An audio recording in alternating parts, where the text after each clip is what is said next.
the 29th Sunday of Ordinary Time. Mark chapter 10, verse 35 through 45. Great questions asked in today's gospel passage. First of all, James and John go to Jesus and say, "Teacher, we want you to do whatever we ask of you." I want you to think about the ramifications of that. What would happen if Jesus did whatever we ask of him, whenever we want? What if Jesus gave me, $1 billion because it's like, Jesus, give me $1 billion. What if Jesus actually gave me the answer to my prayers, to prayers that are not sincere nor of the heart? What if Jesus answered my prayer when I'm like, hey, make me the king of the universe? Those would be horrible days. We actually should rejoice that Jesus doesn't answer all of our prayers, that he doesn't give us whatever we ask for. Jesus then does say, well, what do you wish me to do for you? I think that it is good for us to always ask the question, Jesus is willing to give. He's willing to give us what is good for us, what will save us. But because he's a good God, he's not going to give us things that are going to hurt us. Oftentimes, we as human beings, we want things, but they're not good for us. Think about when you were a child. How often did we ask our parents for something that was going to be horrible? Hey, Mom, I'd like to have candy for dinner tonight.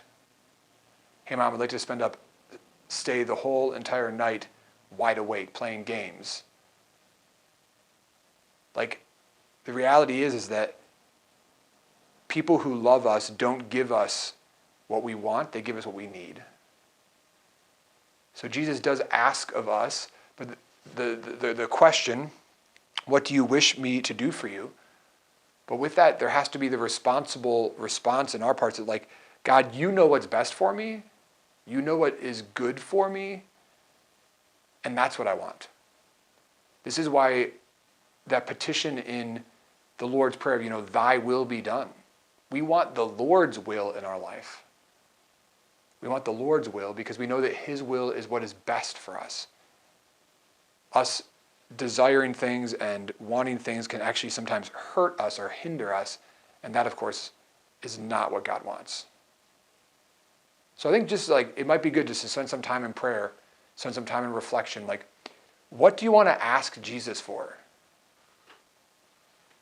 And what does that reveal about your own heart? What does that reveal about your desire for the church and for the world? And then also spend some time reflecting, what would our world look like if everyone got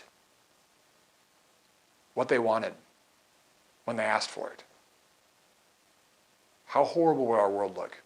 I think it'd look pretty bad. So once again, this is Mark chapter 10, 35 through 45. Here's some questions. What is the good news in this gospel? In what way can we relate to this passage? If you could ask Jesus for anything, what would you ask for? What does Jesus mean by the phrase, can you drink the cup that I drink? Have you ever been in a group of people, family or organization, that was divided due to jealousy? What is that like? Jesus says that greatness, leadership, is found in serving and giving.